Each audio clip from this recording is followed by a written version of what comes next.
ಮಧ್ಯ ಪ್ರಾಚ್ಯ ಅಂದರೆ ಮಿಡ್ಲ್ ಈಸ್ಟಲ್ಲಿ ಪ್ರಕ್ಷುಬ್ಧ ಪರಿಸ್ಥಿತಿ ಇರುವುದರಿಂದ ಹಾಗೂ ಅಲ್ಲಿ ಸಂಘರ್ಷ ನಡೀತಾ ಇರುವುದು ಎಲ್ಲರಿಗೂ ಗೊತ್ತಿದೆ. ಈ ಸಂಘರ್ಷದ ಕಾರಣದಿಂದ ಕರ್ನಾಟಕದ ನಿವಾಸಿಗಳು ಮಿಡ್ಲ್ ಈಸ್ಟಲ್ಲಿ ಟ್ರಾನ್ಸಿಟಲ್ಲಿ ಅಲ್ಲೇ ಸಿಕ್ಕಾಕೊಂಡಿದ್ದಾರೆ. ಅವರು ಸ್ವಲ್ಪ ಆತಂಕದಲ್ಲಿದ್ದಾರೆ. ನಾವು ಹೇಗೆ ಮರಳುವುದು ಅಂತ ಪ್ರಶ್ನೆಯನ್ನ ಇಟ್ಕೊಂಡು ಅವರೆಲ್ಲರಿಗೂ ಕೂಡ ನಾನು ಸರ್ಕಾರದ ಪರವಾಗಿ ಆತಂಕಕ್ಕೆ ಒಳಗಾಗಬೇಕಾದಂಥ ಅವಶ್ಯಕತೆ ಇಲ್ಲ ಎಂದು ವಿಶ್ವಾಸವನ್ನ ತುಂಬುವಂತ ಕೆಲಸ ಮಾಡಲಿಕ್ಕೆ ಬಯಸ್ತೇನೆ. ನಮ್ಮದು ಅವರಿಗೆ ಸ್ಪಂದನೆ ಮಾಡಲಿಕ್ಕೆ ಶನಿವಾರ ರಾತ್ರಿಯಿಂದಾನೇ ನಾವು ಹೆಲ್ಪ್ ಲೈನ್ ಅನ್ನ ಚಾಲನೆ ಮಾಡಿದ್ದೇವೆ. ಈಗಾಗಲೇ ಸುಮಾರು 109 ಅಲ್ಲಿ ಸಿಲುಕಿಕೊಂಡಿರ್ತಕ್ಕಂಥವರು ನಮ್ಮ ಹೆಲ್ಪ್ ಲೈನ್ಗೆ ಕರೆಯನ್ನ ಮಾಡಿ ಅವರಿಗೆ ಅವರ ಮಾಹಿತಿಯನ್ನ ನಮಗೆ ಕೊಟ್ಟಿದ್ದಾರೆ. 109 ನಿನ್ನೆಯೂ ಸಹ ನಾವು ಮುಖ್ಯಮಂತ್ರಿಗಳು ನಿನ್ನೆ ಬೆಳಿಗ್ಗೆ ಸೂಚನೆ ಕೊಟ್ಟ ನಂತರ ಮತ್ತಷ್ಟು ಜಾಗೃತರಾಗಿ ನಮ್ಮ ವಿಪತ್ತು ನಿರ್ವಹಣೆ ಪ್ರಧಾನ ಕಾರ್ಯದರ್ಶಿಗಳು ಆಯುಕ್ತರಿಂದ ಹಿಡಿದು ನಮ್ಮಲ್ಲಿ ಸ್ಟೇಟ್ ಎಮರ್ಜೆನ್ಸಿ ಆಪರೇಷನ್ ಸೆಂಟರ್ ಅಂತ ಇದೆ, SCOC, ಅವರು ಶನಿವಾರ ರಾತ್ರಿಯಿಂದಾನೇ ನಾವು ಆಕ್ಟಿವ್ ಆಗಿ ಕೆಲಸ ಮಾಡ್ತಾ ಇದ್ದೇವೆ. ಹಾಗೂ ಭಾರತ ಸರ್ಕಾರದ ಜೊತೆಗೆ ಅಂದ್ರೆ ಮಿನಿಸ್ಟ್ರಿ ಆಫ್ ಎಕ್ಸ್ಟರ್ನಲ್ ಅಫೇರ್ಸ್ ಅವರ ಜೊತೆಗೆ ಪ್ರತಿನಿತ್ಯ ಸಂಪರ್ಕವನ್ನ ಇಟ್ಕೊಂಡು ಯಾವ ಜನ ನಮ್ಮವರು ಸಿಕ್ಕಾಕೊಂಡಿದ್ದಾರೆ ಭಾರತ ಸರ್ಕಾರದ ಮುಖಾಂತರ ಅವರನ್ನ ತಲುಪುವಂತ ಪ್ರಯತ್ನವನ್ನು ಮಾಡ್ತಾ ಇದ್ದೇವೆ.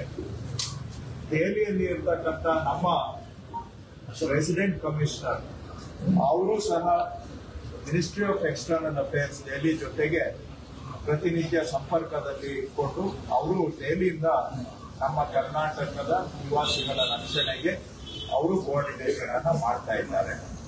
ಈಗ 3 ವಿಷಯಗಳಲ್ಲಿ ಸ್ವಲ್ಪ ಕರೆ ಮಾಡಿದಂತವರು ನಮ್ಗೆ ಪ್ರಶ್ನೆಗಳನ್ನ ಕೇಳ್ತಾ ಇದ್ದಾರೆ. ಬಹುಶಃ 3 ವಿಷಯದಲ್ಲಿ ಸ್ವಲ್ಪ ಆತಂಕ ಇರಬಹುದು ಅವರಿಗೆ. ಒಂದನೇದು, ಎಲ್ಲರೂ ಕೇಳ್ತಾ ಇರ್ತಕ್ಕಂಥದ್ದು, ನಮಗೆ ಅಲ್ಲಿಂದ ವಾಪಸ್ಸು ಕರ್ನಾಟಕಕ್ಕೆ ಬರೋದಕ್ಕೆ ವಿಶೇಷ ವಿಮಾನ ಆಗಲಿ ಅಥವಾ ಬೇರೆ ಮುಖಾಂತರ ಆಗಲಿ ಅವರ ವಾಪಸ್ಸು ಪ್ರವಾಸದ ಬಗ್ಗೆ ಕೇಳ್ತಾ ಇದ್ದಾರೆ. ಅಂದ್ರೆ ನಮ್ಮನ್ನ ರೆಸ್ಕ್ಯೂ ಫ್ಲೈಟ್ಸ್ ಅಥವಾ ಸ್ಪೆಷಲ್ ಫ್ಲೈಟ್ ಏನಾದರೂ ಮಾಡ್ತಾ ಇದ್ದೀರಾ ಅಂತ ಕೇಳ್ತಾ ಇದ್ದಾರೆ. ಇದನ್ನ ನಾವು ಕೇಂದ್ರ ಸರ್ಕಾರದ ಜೊತೆಗೆ ಅವರನ್ನು ಕೇಳಿದ್ದೇವೆ. ಕೇಂದ್ರ ಸರ್ಕಾರದವರು ಅಲ್ಲಿ ಸದ್ಯಕ್ಕೆ ಏರ್ ಟ್ರಾಫಿಕ್ ಅಲೌಡ್ ಇಲ್ಲದೆ ಇರೋದ್ರಿಂದ, ನಿಷೇಧ ಮಾಡಿರೋದ್ರಿಂದ ಯಾವುದೇ ವಿಮಾನ ಅಲ್ಲಿ ಈಗ ಹಾರಾಟ ಮಾಡಲಿಕ್ಕೆ ಸಾಧ್ಯ ಇಲ್ಲ. ಸೊ ಆ ಸಂದರ್ಭದಲ್ಲಿ ರೆಗ್ಯುಲರ್ ಫ್ಲೈಟ್ ಆಗಲಿ ವಿಶೇಷ ವಿಮಾನ ಆಗಲಿ ಸದ್ಯಕ್ಕೆ ಅಲ್ಲಿಂದ ಹೊರಡ್ಲಿಕ್ಕೆ ಅವಕಾಶ ಇಲ್ಲ. ಆದ್ರೆ ಏರ್ ಟ್ರಾಫಿಕ್ ಕ್ಲಿಯರ್ ಆದ ಕೂಡಲೇ ಆದ್ರೆ ಏರ್ ಟ್ರಾಫಿಕ್ ಸದ್ಯಕ್ಕೆ ಏನು ನಿಷೇಧವಾಗಿದೆ ಆ ನಿಷೇಧವನ್ನ ತೆರವು ಮಾಡಿ ವಿಮಾನ ಹಾರಾಟಕ್ಕೆ ಅವಕಾಶ ಆದ ಕೂಡಲೇ ಕೇಂದ್ರ ಸರ್ಕಾರದವರು ವಿಶೇಷ ವಿಮಾನ ಆಗಲಿ ಅಥವಾ ರೆಗ್ಯುಲರ್ ಫ್ಲೈಟ್ಸ್ ಏನಿದಾವೆ ಏರ್ಲೈನ್ಸ್ ಅವುಗಳ ಮುಖಾಂತರ ವಾಪಸ್ಸು ಪ್ರಯಾಣಕ್ಕೆ ವ್ಯವಸ್ಥೆ ಮಾಡುವಂತ ವಿಚಾರ ಕೇಂದ್ರ ಸರ್ಕಾರ ಮಾಡ್ತಾ ಇದೆ. ಸೊ ಆದ್ರೆ ಅವೆಲ್ಲವೂ ಸಾಧ್ಯ ಯಾವಾಗ ಅಂದ್ರೆ ಆ ಸದ್ಯಕ್ಕೆ ವಿಮಾನಯಾನ ಏನು ನಿಷೇಧ ಆಗಿದೆ ಆ ನಿಷೇಧ ತೆರವುಗೊಂಡ ಕೂಡಲೇ ರಿಟರ್ನ್ ಬಗ್ಗೆ ಮಾಹಿತಿಯನ್ನ ನೀಡಲಾಗುವುದು. ಸೊ ಅಲ್ಲಿಯವರೆಗೆ ಶಾಂತವಾಗಿ ಇರಬೇಕು ಅಂತ ನಾನು ಮನವಿ ಮಾಡ್ತೇನೆ. ಅದು 1 ವಾರ ಆಗ್ಬಹುದು, 4 ದಿನ ಆಗಬಹುದು ಅಥವಾ 10 ದಿನ ಆಗಬಹುದು. ಎಲ್ಲಿಯವರೆಗೂ ಕದನ ವಿರಾಮ ಆಗೋದಿಲ್ಲ ಅಲ್ಲಿಯವರೆಗೂ ಸಹ ವಿಮಾನಯಾನಕ್ಕೆ ಈ ಪ್ರದೇಶ ಸೂಕ್ತ ಅಲ್ಲ. ಆ ಮಧ್ಯದಲ್ಲಿ ಏನಾದರೂ ವಿಮಾನಯಾನ ಮಾಡಲಿಕ್ಕೆ ಹೋದ್ರೆ ಆ ವಿಮಾನಕ್ಕೆ ಗಂಡಾಂತರ ಒದಗಿ ಬರಬಹುದು. ಆ ಕಾರಣದಿಂದ ಕದನದಲ್ಲಿ ವಿರಾಮ ಬರುವವರೆಗೆ ವಿಮಾನ ಹಾರಾಟ ಮತ್ತೆ ಆರಂಭ ಆಗುವವರೆಗೆ ತಾಳ್ಮೆಯಿಂದ ಸಹಕರಿಸಬೇಕು. ಅದು ಅವಕಾಶ ಸಿಕ್ಕ ಕೂಡಲೇ ರಿಟರ್ನ್ಗೆ ಏನು ಅನ್ನುವಂತಹದನ್ನ ಭಾರತ ಸರ್ಕಾರದವರ ಜೊತೆಗೆ ಮಾತನಾಡಿ ನಾವು ನಮ್ಮ ಕರ್ನಾಟಕದ ನಿವಾಸಿಗಳಿಗೆ ಮಾಹಿತಿಯನ್ನ ಕೊಡ್ತೇವೆ. ಇದು ಮೊದಲನೇ ವಿಷಯ, ರಿಟರ್ನ್ ಬಗ್ಗೆ ಕೇಳ್ತಾ ಇರ್ತಕ್ಕಂಥ. ಎರಡನೇದು, ಕೆಲವರು ಅಲ್ಲಿ ವಿಮಾನ ನಿಲ್ದಾಣಕ್ಕೆ ಬಂದು ಇಳಿದು ಮುಂದೆ ನಮ್ಮ ಕರ್ನಾಟಕಕ್ಕೆ ಬರುವಂತಹ ವಿಮಾನ ಅಲ್ಲಿಂದ ಟೇಕ್ ಆಫ್ ಆಗದೆ ಮಧ್ಯದಲ್ಲಿ ವಿಮಾನ ನಿಲ್ದಾಣದಲ್ಲಿ ಸಿಕ್ಕಾಕೊಂಡಿದ್ದೇವೆ ಅನ್ನುವಂತಹದ್ದು ಎರಡನೇ ಸಮಸ್ಯೆ. ಅವರಿಗೆ ಪರಿಹಾರ ಏನಂದ್ರೆ, ನಮ್ಮಲ್ಲಿ ಸ್ಟೇಟ್ ಎಮರ್ಜೆನ್ಸಿ ಆಪರೇಷನ್ ಸೆಂಟರ್ ನಾವು ಈಗಾಗಲೇ ಆಕ್ಟಿವೇಟ್ ಮಾಡಿದ್ದೇವೆ. ಅವ್ರದ್ದು ಕಾಂಟ್ಯಾಕ್ಟ್ ನಂಬರು 08022340676 ಅಥವಾ 22253707 ಕೊಡ್ತೇನೆ ನಿಮಗೆ. 22340676 ಅಥವಾ 22253707 ಇವೆರಡು ನಂಬರ್ಗೆ ಫೋನ್ ಮಾಡಬಹುದು. ಇದು ನಮ್ಮ ಹೆಲ್ಪ್ ಲೈನ್, ಸಹಾಯವಾಣಿ ಕೇಂದ್ರ. ಯಾರಾದ್ರೂ ಏರ್ಪೋರ್ಟ್ ಅಲ್ಲಿ ನಾವು ಮಧ್ಯದಲ್ಲಿ ಬಂದು ಸಿಕ್ಕಾಕೊಂಡಿದ್ದೇವೆ ಅಂದ್ರೆ ಬಹುಶಃ ದುಬೈ ಏರ್ಪೋರ್ಟ್ ನಲ್ಲಿ ಇದ್ದಾರೆ ಅಥವಾ ಬಹರೀನ್ ಏರ್ಪೋರ್ಟ್ ನಲ್ಲಿ ಇದ್ದಾರೆ. ಇಲ್ಲಿವರೆಗೂ ನಮ್ಗೆ ಜಾಸ್ತಿ ಕರೆಗಳು ಬಂದಿರೋದು ಈ ಎರಡು ಏರ್ಪೋರ್ಟ್ ಇದ್ದಾನೆ. ಆ ಏರ್ಪೋರ್ಟ್ ನಲ್ಲಿ ಸಿಕ್ಕಾಕೊಂಡಿದ್ದೇವೆ, ಇಲ್ಲಿಗೆ ಕನೆಕ್ಟಿಂಗ್ ಫ್ಲೈಟ್ ಟೇಕ್ ಆಫ್ ಆಗ್ತಾ ಇಲ್ಲ, ಏರ್ಪೋರ್ಟ್ ನಲ್ಲಿ ಸೌಲಭ್ಯ ಇಲ್ಲ, ಆದ್ರೆ ನಮಗೆ ಹೊರಗಡೆ ಹೋಗ್ಲಿಕ್ಕೆ ವೀಸಾನು ಕೂಡ ಇಲ್ಲ. ಈ ಸಮಸ್ಯೆ ಇದ್ದಲ್ಲಿ ನಮಗೆ ಈ ಕಾಲ್ ಸೆಂಟರ್ಗೆ ಫೋನ್ ಮಾಡಿದ್ರೆ ನಾವು ಈ ಮಾಹಿತಿಯನ್ನ ministry of external affairs, government of ಇಂಡಿಯಾದವ್ರಿಗೆ ಕೊಟ್ಟು ಅವರಿಂದ ಲೋಕಲ್ ಎಂಬಸಿಗೆ ಕಳಿಸ್ಕೊಟ್ಟು ಲೋಕಲ್ ಎಂಬಸಿ ಅವ್ರ ಕಡೆಯಿಂದ ಅವ್ರಿಗೆ ಕಾಂಟ್ಯಾಕ್ಟ್ ಮಾಡಿಸಿ ಲೋಕಲ್ ವೀಸಾ ಸಿಗೋದಕ್ಕೆ ಅವ್ರಿಗೆ ಅನುಕೂಲ ಮಾಡಿಕೊಡ್ಲಿಕ್ಕೆ ಅವಕಾಶ ಮಾಡಿದ್ದೇವೆ.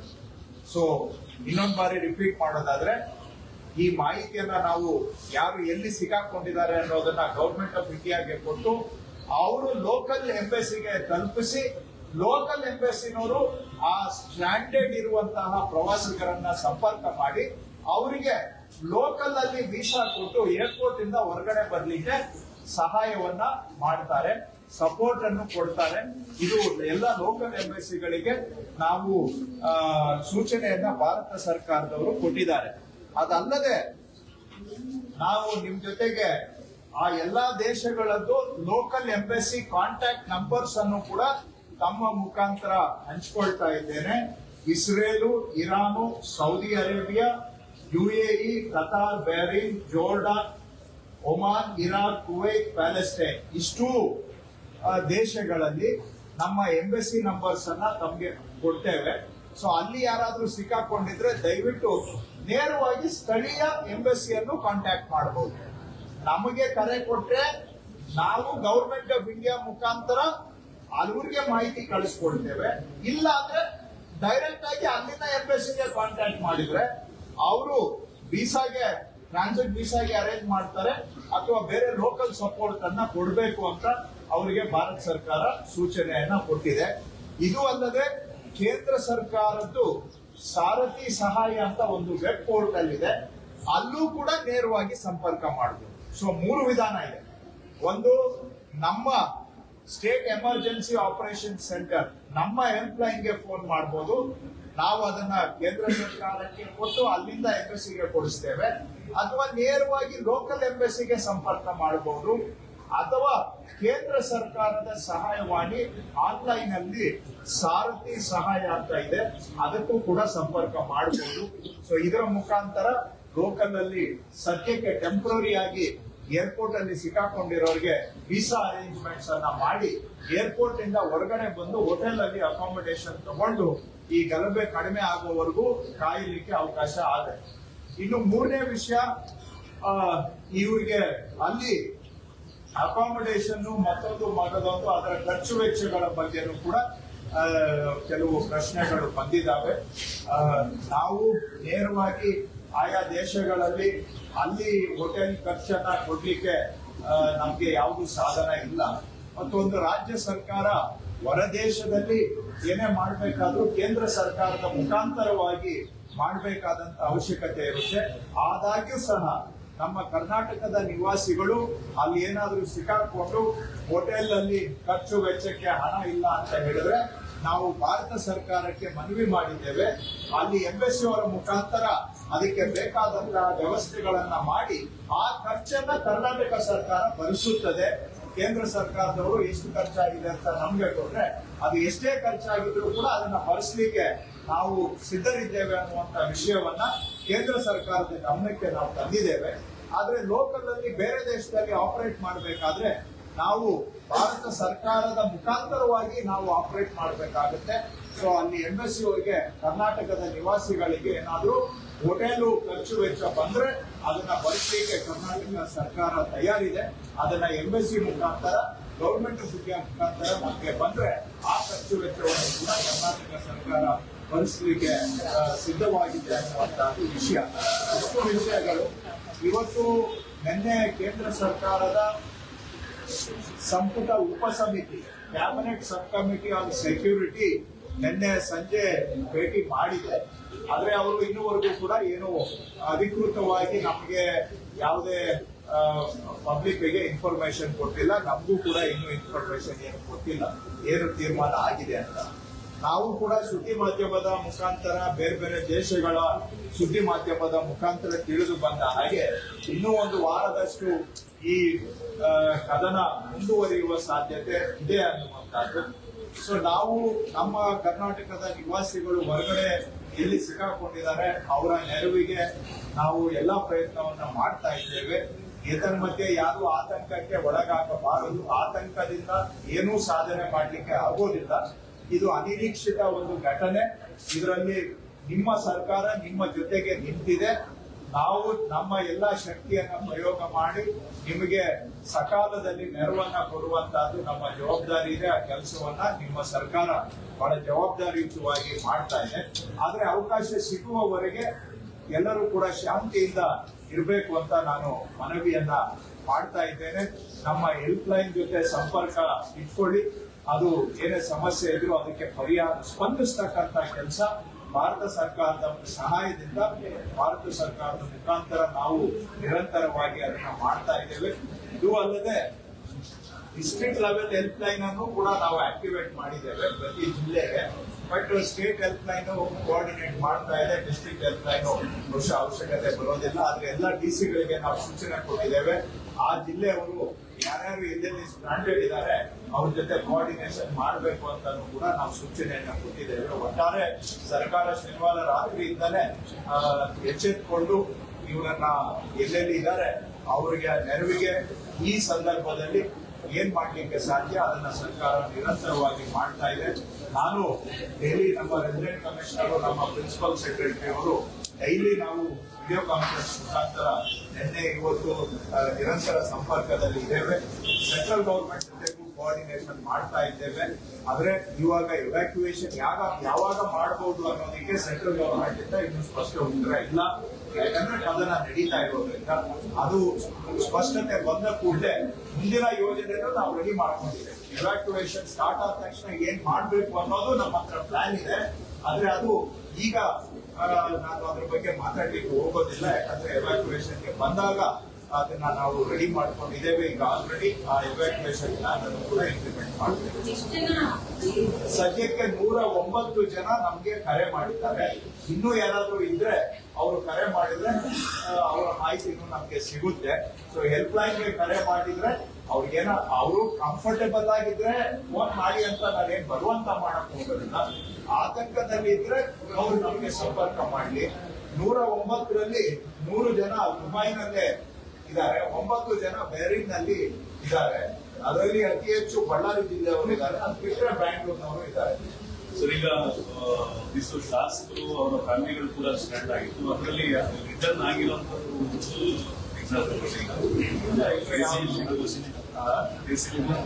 ಅವರು ಎಲ್ಲಿದ್ರೋ ಗೊತ್ತಿಲ್ಲ. ಈಗ ಯುರೋಪ್ ಅಲ್ಲಿ ಅಥವಾ ನೀವು ಈ ಕಡೆ ಏಷ್ಯಾದಲ್ಲಿ, ಯುರೋಪ್ ಅಲ್ಲಿ, ಅಮೆರಿಕಾದಲ್ಲಿ ಇದ್ರೆ ವಯಾ ಮಿಡ್ಲ್ ಈಸ್ಟ್ ಬರೋದ್ರ ಬದಲಿಗೆ ಬೇರೆ ರೂಟ್ ಅಲ್ಲಿ ಬರಬಹುದು. ಅಂತವರಿಗೆ ಕೆಲವರಿಗೆ ಅವಕಾಶ ಇದೆ.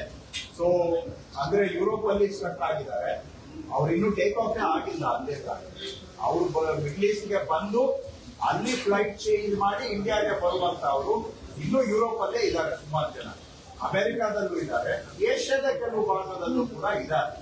ಸೊ ಅವರು ಬೇರೆ ಮಿಡ್ಲ್ ಈಸ್ಟ್ ರೂಟ್ ಅಲ್ಲದೆ ಬೇರೆ ರೂಟ್ ಮುಖಾಂತರವಾಗಿ ತಲುಪಬಹುದು. ಅಂದ್ರೆ ಈಗ ಸಿಂಗಾಪುರ್ ಏರ್ಲೈನ್ಸ್ ಇರುತ್ತೆ, ಬ್ಯಾಂಕಾಕ್ ಏರ್ಲೈನ್ಸ್ ಇರುತ್ತೆ, ಕ್ಯಾಥೆ ಪೆಸಿಫಿಕ್ ಇರುತ್ತೆ, ಇವರಿಗೆಲ್ಲ ಬಹುಶಃ ಇಷ್ಟು ಮಟ್ಟಿಗೆ ಏನು ತೊಂದರೆ ಆಗೋದಿಲ್ಲ. ಸೊ ಅವರು ಆ ರೂಟಿಂದ ವಾಪಸ್ ಬರ್ಲಿಕ್ಕೆ ಅವಕಾಶ ಇರುತ್ತೆ. ಸೊ ಏಷ್ಯನ್ ಕ್ಯಾರಿಯರ್ಸ್ ಮುಖಾಂತರ ಬರ್ಲಿಕ್ಕೆ ಅವಕಾಶ ಇರುತ್ತೆ. ಅದು ಅವರವರ ಟ್ರಾವೆಲ್ ಏಜೆಂಟ್ ಜೊತೆ ಮಾತಾಡ್ಕೊಂಡು ಅದನ್ನ ಕೋಆರ್ಡಿನೇಟ್ ಮಾಡ್ಬೋದು. ಸರಿ. ಆದ್ರೆ ಮಿಡ್ಲ್ ಈಸ್ಟ್ ಮುಖಾಂತರನೇ ಬರಬೇಕು ಅಂತ ಅನಿವಾರ್ಯತೆ ಇರೋರಿಗೆ ಸದ್ಯಕ್ಕೆ ತೊಂದರೆ ಅಷ್ಟೇ, ಬೇರೆ ರೂಟ್ ಅಲ್ಲಿ ಬರೋರಿಗೆ ತೊಂದರೆ ಇಲ್ಲ. ಕ್ಯಾಶುಯಾಲಿಟಿ ಆಗಿರುವಂತದ್ರಲ್ಲಿ ಇಲ್ಲ, ಅವರು ಒಂದು ಮಾತ್ರ ಮೈನರ್ ಕ್ಯಾಶುಯಾಲಿಟಿ ಅಂತ ನಾನು ಮಾತಾಡ್ತಾ ಗೊತ್ತಾಯ್ತು. ಅಂತ ಮೇಜರ್ ಕ್ಯಾಶುಯಾಲಿಟಿ ನಮ್ಗೆ ಯಾವ್ದು ರಿಪೋರ್ಟ್ ಆಗಿಲ್ಲ. ಸರಿ, ನಮ್ಗೆ ಆ ಮಾಹಿತಿ ಬಂದಿಲ್ಲ.